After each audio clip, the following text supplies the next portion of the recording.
नमस्कार बच्चों। हम अपनी पाठ्य पुस्तक वितान भाग 2 का प्रथम अध्याय, जो कि मनोहर श्याम जोशी द्वारा रचित एक लंबी कहानी है सिल्वर वेडिंग, उसका अध्ययन कर रहे हैं।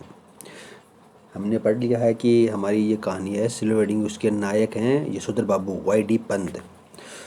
उनका और उनके परिवार के बीच में थोड़ा मतभेद है। मतभेद किस बात का है कि यशोधर बाबू हैं, वे पुरानी पीढ़ी के आदर्शों और मूल्यों से जुड़े हुए हैं, जबकि उनके बेटे हैं वे नई पीढ़ी के अनुसार जीने में विश्वास रखते हैं। तो इसी कारण घर में छोटी छोटी बातों पर भी आपस में थोड़ा मतभेद हो जाता है। और कल हमने पढ़ा था कि इसी कारण चाहे उनके दफ्तर की छुट्टी शाम को 5 बजे ही हो, लेकिन वे घर 8 बजे से पहले नहीं पहुंचते हैं। हमने ये भी देखा कि यशोधर बाबू की पत्नी है, वह आधुनिक तो नहीं है, लेकिन अपने बच्चों के प्रति प्रेम प्रदर्शित करने के चक्कर में वो भी थोड़ी मॉडर्न आधुनिक बन रही है। इसी कारण उसने कहा कि मैं तुम्हारी बातें वहीं तक मानूंगी जहाँ तक आसानी हो। अब तुम्हारे कहने से मैं सारे ढोंग ढकोसले नहीं कर सकती। ये इतना हमने कल पढ़ लिया था। अब देखो आगे अध्ययन करना शुरू करते हैं।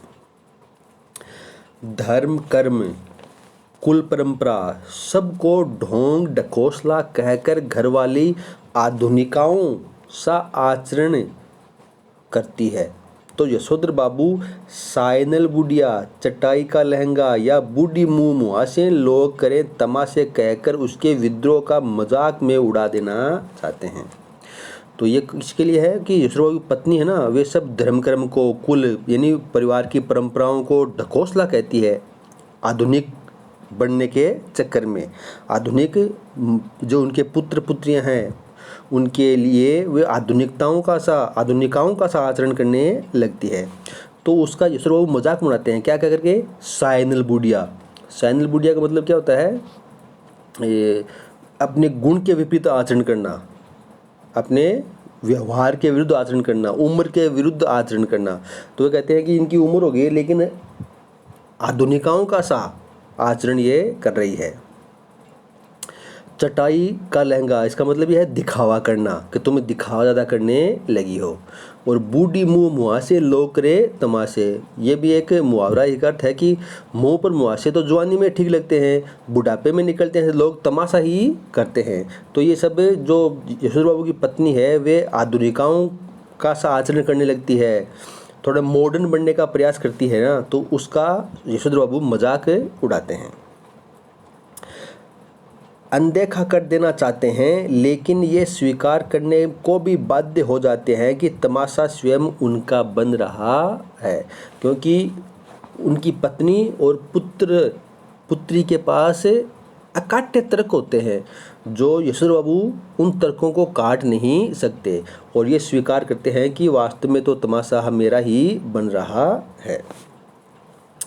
जिस जगह है किसंदा का क्वार्टर था, उसके सामने खड़े होकर एक गहरा निश्वास छोड़ते हुए यशोधर जी ने अपने से पूछा कि क्या ये बेटर नहीं रहता? बेटर मतलब ज़्यादा अच्छा, से अच्छा, ज़्यादा अच्छा नहीं रहता कि किसंदा की तरह घर गृहस्थी का बवाल ही न पाला होता और लाइफ कम्युनिटी के लिए डेडिकेट कर दी होती। अब ये सोच रहे हैं कि ये ज़्यादा अच्छा नहीं रहता कि किसंदा जिस प्रकार कुंवारे थे, तो मैं भी घर गृहस्थी का बवाल ही नहीं पालता और लाइफ यानी जीवन कम्युनिटी यानी समाज के लिए डेडिकेट यानी समर्पित कर देता, कि मैं भी समाज के लिए ही जीता, जिस प्रकार के किसंदा ने शादी न कर करके अपने समाज के, अपने क्षेत्र के लोगों की सेवा में अपना जीवन बिता दिया। फिर उनका ध्यान इस ओर गया कि बाल जति किसंदा का बुढ़ापा सुखी नहीं रहा, कि किसंदा कुंवारे थे तो बिना बाल बच्चों के थे, लेकिन उनका बुढ़ापा सुखी नहीं रहा। उन्होंने जवानी में तो अपने समाज के, अपने कम्युनिटी के लोगों को खूब सेवा की, लेकिन बुढ़ापा उनका सुखी नहीं रहा। उसके तमाम साथियों ने हौज खास, ग्रीन पार्क, कैलाश, ये दिल्ली के अलग अलग क्षेत्रों के जगहों के नाम हैं, कहीं न कहीं ज़मीन ली, मकान बनवाया, लेकिन उसने कभी इस ओर ध्यान ही नहीं दिया। किसने? किसंदा ने। रिटायर होने के 6 महीने बाद जब उसे क्वार्टर खाली करना पड़ा तब हद हो गई। उसके द्वारा उपकृत यानी जिस पर उन्होंने एहसान किया था, क्यों किशनदा का तो क्वार्टर खाली रहता था। खाली का मतलब है कि उनके पति पत्नी तो थे नहीं, पत्नी उनकी थी नहीं, बच्चे उनके थे नहीं, शादी उन्होंने नहीं की थी, तो अपने क्षेत्र के लोग वहाँ पर आते, वहीं पर रहते। और लेकिन उसके साथियों ने धीरे धीरे अलग अलग स्थान पर अपने मकान बना लिए। अब जब रिटायर हो गए तब उनके द्वारा जो उपकृत लोग हैं, इतने सारे लोगों में से एक ने भी उसे अपने यहाँ रखने की पेशकश नहीं की, क्योंकि क्वार्टर तो उनको खाली करना पड़ा। मकान उन्होंने किशनदा ने बनाया नहीं। स्वयं यशोधर बाबू उसके सामने ऐसा कोई प्रस्ताव नहीं रख पाए। अब देखो, यशोधर बाबू भी जब उत्तराखंड से आए थे तो कुमाऊं से आए थे, तो ये किशनदा के पास ही उनके क्वार्टर में ही रहे थे, उनकी रसोई का काम ही संभाला था। उन बाद में उन्होंने किशनदा ने अपने ऑफिस में उनकी नौकरी लगवाई थी। लेकिन यशोधर बाबू भी किशनदा को अपने क्वार्टर में नहीं रख पाए। क्यों? क्योंकि उस समय तक उनकी शादी हो चुकी थी और उनके 2 कमरों के क्वार्टर में 3 परिवार रहा करते थे। किशनदा कुछ साल राजेंद्र नगर में किराए का क्वार्टर लेकर रहा, फिर अपने गांव लौट गया, जहां साल भर बाद उसकी मृत्यु हो गई। 1 साल के अंदर ही किशनदा की मृत्यु हो गई। ज़्यादा पेंशन खा नहीं सका बेचारा। विचित्र बात यह है कि उसे कोई बीमारी भी नहीं हुई, बस रिटायर होने के बाद मुरझाता सूखता ही चला गया। उसके एक बिरादर मतलब ब्रदर भाई से मृत्यु का कारण पूछा, तब उसने यशोधर बाबू को यही जवाब दिया, जो हुआ होगा। यानी पता नहीं क्या हुआ। मतलब उनका परिवार में ही एक भाई था, तो उस भाई को भी पता नहीं कि उनकी किशनदा की मृत्यु किस कारण हुई। जो हुआ होगा मतलब ये एक तरह का अकेलेपन के भाव से मर गए, ये समझो आप, कि उनको कोई सार संभाल करने वाला कोई था नहीं, तो किसी ने उनकी ओर ध्यान ही नहीं दिया। तो उनके भाई भी कह रहे हैं कि जो हुआ होगा, यानी पता नहीं कि उनको किस कारण वे मर गए। तो ये यशोधर बाबू सोच रहे हैं कि अगर मैं शादी नहीं करता तो समाज के लिए ज़्यादा कुछ कर सकता था, लेकिन जिस प्रकार किशनदा का बुढ़ापा सुखी नहीं रहा, उसी प्रकार हो सकता है कि मेरा भी बुढ़ापा बाद में सुखी नहीं रहता। जिन लोगों के बाल बच्चे नहीं होते, घर परिवार नहीं होता, उनकी रिटायर होने के बाद जो हुआ होगा से भी मौत हो जाती है। जो हुआ होगा यहाँ पर किस लिए आया है? अकेलापन सब के लिए आया है। ऐसे समझो आप कि जिनका परिवार नहीं होता ना, वे रिटायर जब तक नहीं होती है तब तो वे अपने ऑफिस में, अपने दफ्तर में, कार्यालय में कार्य करते रहते हैं, तो उनका समय बिजी समय रहता है, व्यस्त रहते हैं, तो उसमें उनका समय बीतता रहता है। लेकिन जब वे रिटायर हो जाते हैं तो उनके पास करने को कुछ नहीं होता है। इसलिए जो हुआ होगा यानी अकेलेपन से भी मौत हो जाती है। ये जानते हैं यशोधर जी। बच्चों का होना भी जरूरी है।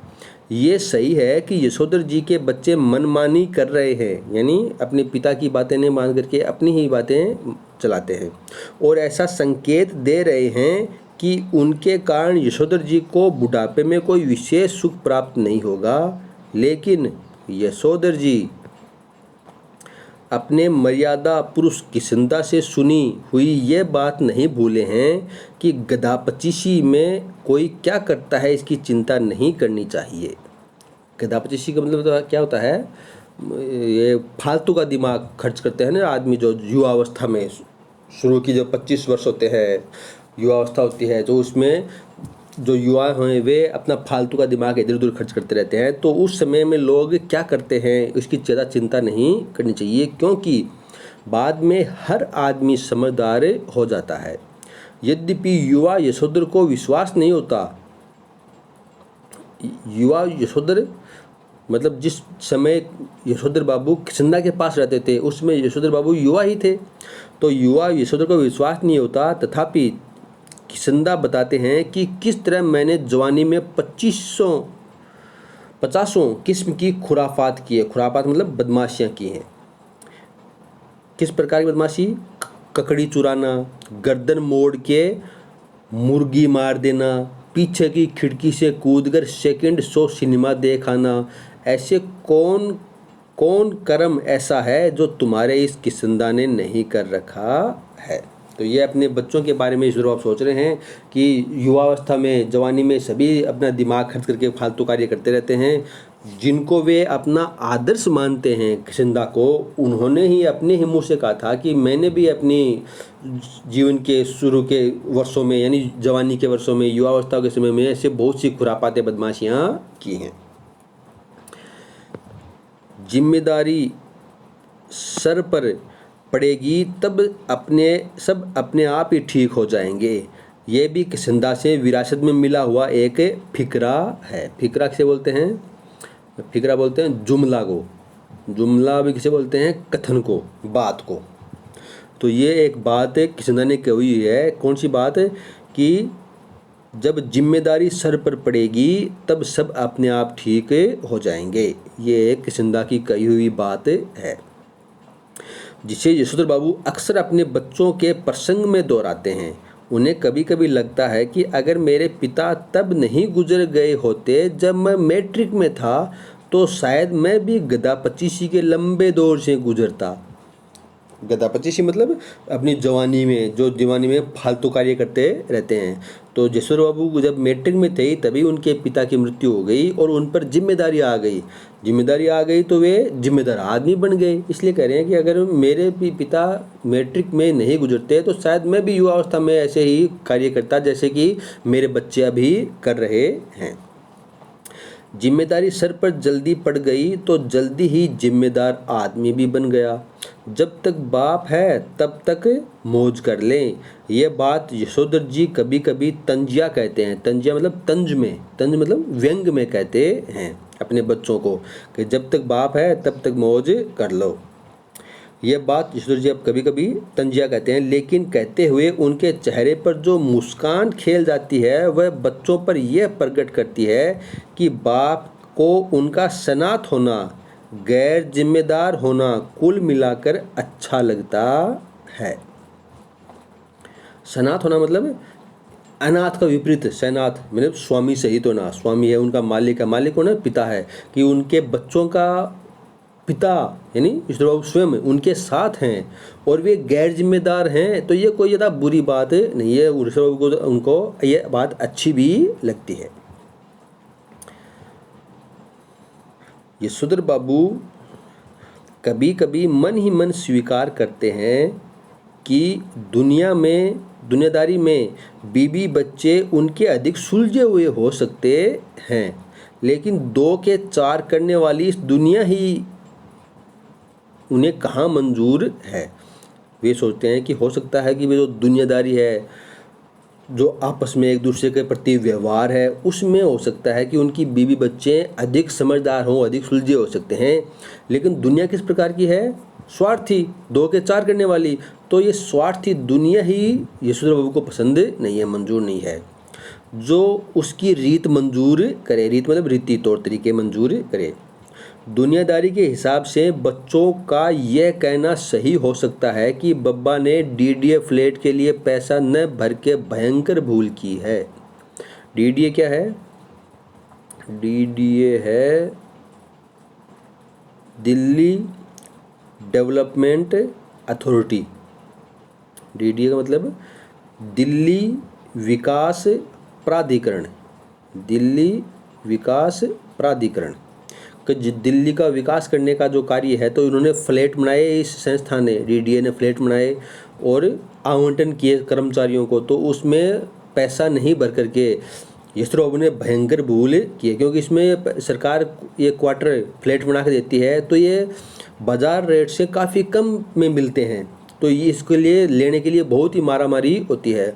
1 लाख फार्म भरते हैं तो कोई 100 का ही नंबर आता है, बाकी का नंबर नहीं आता है, तो ये बहुत सस्ते पड़ते हैं। तो ये बच्चे मानते हैं कि बब्बा ने यानी पिताजी ने, यशोधर बाबू ने भयंकर भूल की है जो डीडीए में उन्होंने पैसा नहीं भरा, क्योंकि उनका अभी सरकारी क्वार्टर में रहते हैं, उनका खुद का कोई क्वार्टर दिल्ली में नहीं है। किंतु समहाउ यशोधर बाबू को किसंदा की ये उक्ति अब भी जचती है कि मूर्ख लोग मकान बनाते हैं, सयाने उनमें रहते हैं। जब तक सरकारी नौकरी तब तक सरकारी क्वार्टर, रिटायर होने पर गांव का पुश्तैनी घर बस। तो वे किशनदा की ये उक्ति, ये कथन, यही उन्हें अधिक जचती है, सही लगती है कि मूर्ख लोग मकान बनाते हैं। दिल्ली में तो मैं सर्विस के लिए, कार्य के लिए, दफ्तर में के लिए रहता हूँ, तो जब तक मैं यहाँ पर सरकारी कार्य कर रहा हूँ तब तक सरकारी क्वार्टर मिला हुआ है। जब नौकरी ख़त्म है तब गांव का पुश्तैनी घर। तो मकान बनाने की कोई आवश्यकता है नहीं। जो मूर्ख लोग होते हैं वे मकान बनाते हैं और सयाने उसमें रहते हैं। ये किसके विचार हैं किशनदा के। लेकिन ये किशनदा के विचार यशोधर बाबू को एकदम सटीक लगते हैं।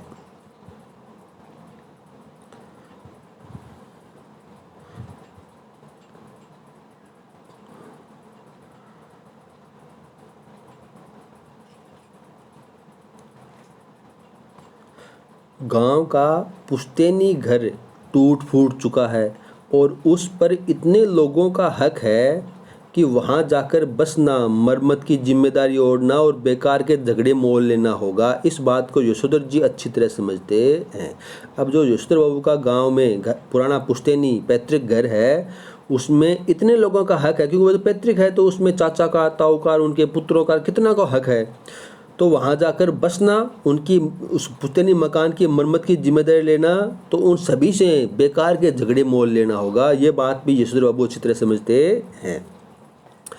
बच्चे बहस में जब ये तर्क दोहराते हैं तब उनसे कोई जवाब देते नहीं बनता है। बच्चे कहते हैं कि आप रिटायर होने के बाद में कहाँ जाओगे, अपने घर तो यहाँ बनाया नहीं, कहाँ जाओगे। पुश्तैनी घर में तो इतने लोगों का हक है कि वहाँ पर तो 1 या 2 कमरे ही पाती मतलब उनके हिस्से में आएंगे, और वो भी पुराने हैं तो उनका भी बहुत जगह मरम्मत करवानी पड़ेगी, और वहाँ जाकर के झगड़ा मोल लेना अच्छी बात नहीं है।